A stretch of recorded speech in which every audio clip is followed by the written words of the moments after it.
नमस्ते and welcome to my channel Deep Astro Universe. आज मैं आपके साथ बात करूंगी कर्क लग्न राशि वालों के लिए कैसा रहेगा अप्रैल 2025 का महीना। अप्रैल माह की बात करें तो आपके लिए आपके लग्न के स्वामी चंद्रदेव बनते हैं। अब क्योंकि चंद्रदेव हर 2.5 दिन में, 2.5 से थोड़ा कम, लेकिन उतने दिन में एक राशि परिवर्तन कर लेते हैं। तो अब क्योंकि उनका परिवर्तन हो जाता है तो उससे बताना कि हर दिन क्या होने वाला है थोड़ा सा कठिन होता है। और वो मुझे पर्सनली पसंद नहीं है कि मैं ढाई ढाई दिन में छोटा-छोटा एक ट्रांज़िट बता रही हूँ, जो हो सकता है किसी के ऊपर पूरी तरीके से फलित भी ना हो, क्योंकि उसकी ना महादशा अंतर-प्रत्यंतर भी नहीं चल रही है, सूक्ष्म भी नहीं चल रही हैं दशाएँ, तो वो आपके लिए फलित भी नहीं होगा। अब केंद्रित करते हैं कि बाकी ग्रह कैसे आपके ट्रांज़िट कर रहे हैं। क्योंकि हमारी ज़िंदगी में जो भी समय चलता है, जिसको हम समय बोलते हैं, हर एक इंसान का एक समय होता है। हम बोलते हैं अच्छा समय चल रहा है, समय चल रहा है। तो हम जिस समय में जी रहे हैं उसके आस-पास वो स्पेस और टाइम डिफाइन करती है हमारी लाइफ़ को। तो वो कैसे पता चलती है? वो हमें महादशा अंतर-प्रत्यंतर से, जब भी महादशा परिवर्तित करती है, हमारा पूरा समय परिवर्तन हो जाता है और उसके साथ-साथ हमारे आस-पास का एनवायरनमेंट, जिसको स्पेस बोलते हैं, वो भी परिवर्तन हो जाता है उसका भी। हम कैसे दिखेंगे उस समय में, हम कैसे बोलेंगे, हर चीज़ परिवर्तन हो जाती है। तो महादशा सबसे ज़रूरी है, बड़ी है, उसी को समझते हुए फिर हम ट्रांज़िट्स को समझते हैं। अब ट्रांज़िट्स यहाँ पे इसलिए ज़रूरी हो गए हैं क्योंकि इस साल के 5 महीने जो शुरू के हैं, इन्हीं में ही ग्रहों के बड़े बदलाव हो गए हैं। छोटे ग्रह भी उनके साथ युति कर रहे हैं, सिवाय मंगल को छोड़ के सभी ग्रह रहेंगे यहाँ पर लगभग।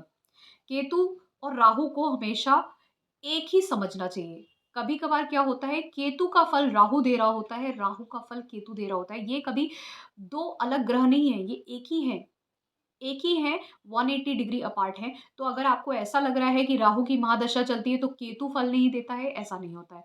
केतु भी उसमें अपना फल देते हैं। ये ऐसे इंटरकनेक्शन बहुत सारी, अगर आप बुक्स रीड करेंगे तो वहाँ पे बहुत सारे एस्ट्रोलॉजिस्ट ने अपनी रिसर्च में ये कोट किया है कि एक इवेंट में कोई जैसे मैं एक इवेंट कोट करती हूँ, अगर किसी की कुंडली में बृहस्पति देव केतु देव के साथ हैं और वहाँ पर और वो कहीं न कहीं कनेक्शन बन रहा है दूसरे अष्टम भाव से, इस तरीके से कनेक्शन बन रहा है, तो वहाँ पर अ, आपके पिता को एक्सीडेंट का योग बनता है। तो यहाँ पे बहुत सारे लोग बोलेंगे कि राहु और बृहस्पति के मिलन से होता है, क्योंकि राहु सपोज़ करिए अष्टम भाव में है, बृहस्पति देव दूसरे भाव में है और दूसरे भाव में केतु देव भी हैं। तो बहुत सारे एस्ट्रोलॉजर्स ये बोलते हैं कि ये राहु और बृहस्पति देव की वज़ह से है। लेकिन बहुत सारे लोग ये बोलते हैं कि ये राहु और बृहस्पति की वज़ह से नहीं, ये बृहस्पति और केतु की वज़ह से है कि आपके पिता का एक्सीडेंट होगा। तो मेरा एक पर्सनल खुद का एक्सपीरियंस ये है कि क्योंकि ये मेरे फैमिली में ही किसी के चार्ट में है, तो और वो भी कर्क राशि में है, बृहस्पति केतु की ये युति दूसरे भाव में, तो ये बताता है कि आपके फैमिली में बृहस्पति यहाँ पे पिता को इंडिकेट करता है।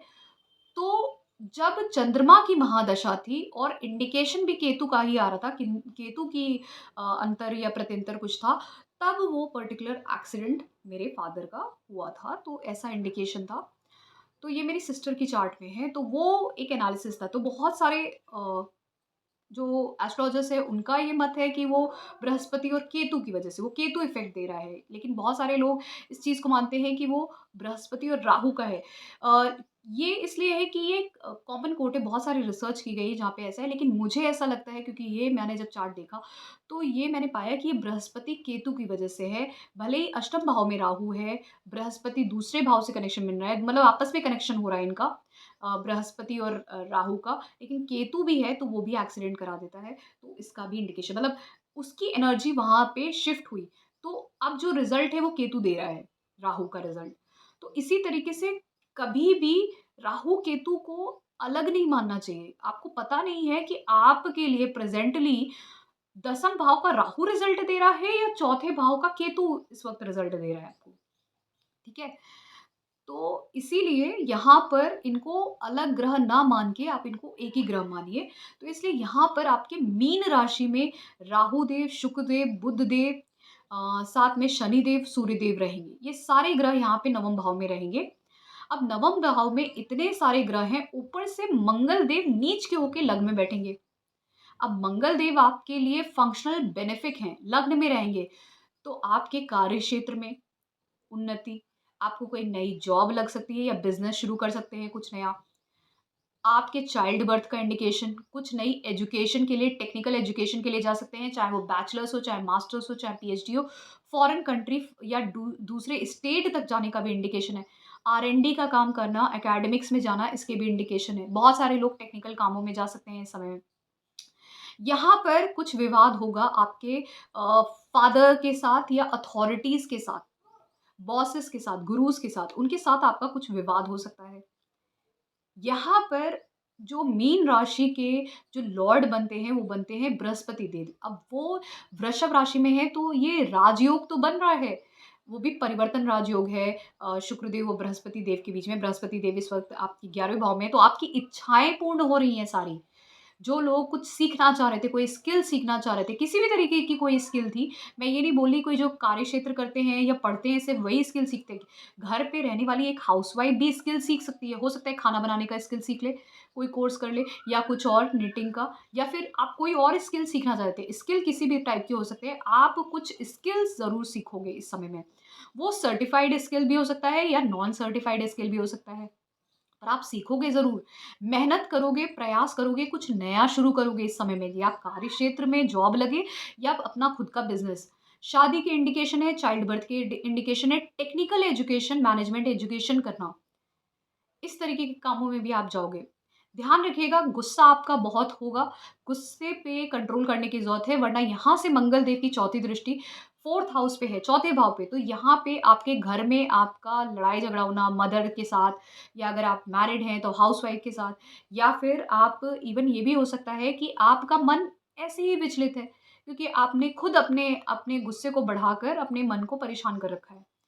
तो दूसरों से भी लड़ाई-झगड़ा हो जाना, चाहे वो बिज़नेस पार्टनर के साथ, स्पाउस के साथ, और फिर ये इनहेरिटेंस का भी बहुत अच्छा योग बनाता है इस समय में। आपको इनहेरिटेंस मिलने का, अर्न्ड मनी किसी भी तरीके से मिलने का बहुत अच्छा योग है इस समय में। यहाँ पे जो लोग आर-एन-डी में काम करते हैं ना, उनके लिए बहुत अच्छा है। आर-एन-डी के काम अलग तरीके के हैं, जैसे एक इंजीनियरिंग टेक्नोलॉजी का आर-एन-डी का काम होता है। बहुत सारे लोग ऑकल साइंस में करते हैं, बहुत सारे लोग आर-एन-डी से, मेरा मतलब है आजकल कंप्यूटर साइंस में भी आर-एन-डी आ चुका है। बहुत सारे अलग-अलग तरीके से रिसर्च एनालिसिस होने लगे हैं। तो उन सब कामों में इस समय का अगर आप उपयोग करोगे, तो ये पूरा जो माह है, ये इसी चीज़ के लिए है। लेकिन आपको परेशानियाँ ज़रूर आएँगी। परेशानी किस तरीके की आ सकती है? अब जैसे शनि देव आपके अष्टम भाव के मालिक हैं, तो नवम भाव में है, तो पिता को कष्ट हो सकता है, पिता के साथ कुछ आपका विवाद, बॉसेस या गुरु के साथ कोई विवाद, लेकिन लाभ भी होगा उनसे आपको, लाभ भी होगा, उनको कष्ट भी होगा, उस पे ध्यान रखिएगा। फिर इसी के साथ माता को कोई कष्ट, मदर को, फादर को कोई हेल्थ इश्यू या कुछ डिफ़िकल्टी किसी तरीके की, ये ज़रूर इंडिकेटेड है इस समय में, तो आपको उस चीज़ का ध्यान रखना होगा। उसके अलावा जो कुछ भी है, यहाँ पे कुछ नया शुरू होने वाला है आपकी ज़िंदगी में, तो उसके इंडिकेशन बहुत स्ट्रॉन्ग है। बस अपने गुस्से पे कंट्रोल करिएगा, किसी के साथ विवाद मत करिएगा, मदर और फादर की हेल्थ का ध्यान रखिएगा। बाकी ट्रैवल होंगे आपके, शिफ्ट होगा, चेंज होगा, भाग्य आपका साथ देगा, गुरु, पिता सब आपका साथ देंगे। तो यहाँ पर और कहीं न कहीं आपके ट्रैवल ज़रूर होंगे, चाहे फ़ॉरेन कनेक्शन बने, चाहे दूसरे रिलिजन, कास्ट, कल्चर के लोगों के साथ कनेक्शन बने, कनेक्शन ज़रूर बनेंगे। किसी के साथ आपका अट्रैक्शन हो सकता है या नया रिलेशनशिप भी शुरू हो सकता है इस समय में। तो इसकी भी इंडिकेशन है, ध्यान रखिएगा। तो मैंने 2 चीज़ों पे ध्यान रखने के लिए बोला है, गुस्से पे क कंट्रोल करिए और फादर-मदर की हेल्थ का ध्यान रखिए, कोई विवाद में मत फँसिए, ठीक है? तो ये था मेरा एनालिसिस कर्क लग्न राशि वालों के लिए कैसा रहेगा अप्रैल 2025 का महीना। अगर आपको पसंद आया है, please do subscribe to my channel. उसके अलावा भी ये जितने भी ट्रांज़िट हैं, उनके लिए मैं सेपरेट वीडियोज़ संक्षेप में ब्रीफ में आपको समझाने के लिए बना रही हूँ, जहाँ पे आप देख सकते हैं कि आपके साथ क्या हो सकता है। वैसे जीवन में सभी के बदलाव आएगा इस समय में, 5 महीने में, जनवरी से लेके मई तक। वो आपके साथ किस माह में आएगा, उसका इंडिकेशन आपकी महादशा अंत-प्रत्यंतर बताएगी, लेकिन आएगा ज़रूर। तो इस बदलाव के लिए आपको तैयार रहना है। आपके लिए अच्छा बदलाव ही है, बस कुछ चीज़ों पे जो मैंने ध्यान देने की बात की है, आपको उस पे ध्यान देना चाहिए, ठीक है? तो ये था मेरा एनालिसिस। धन्यवाद। ओम नमः शिवाय।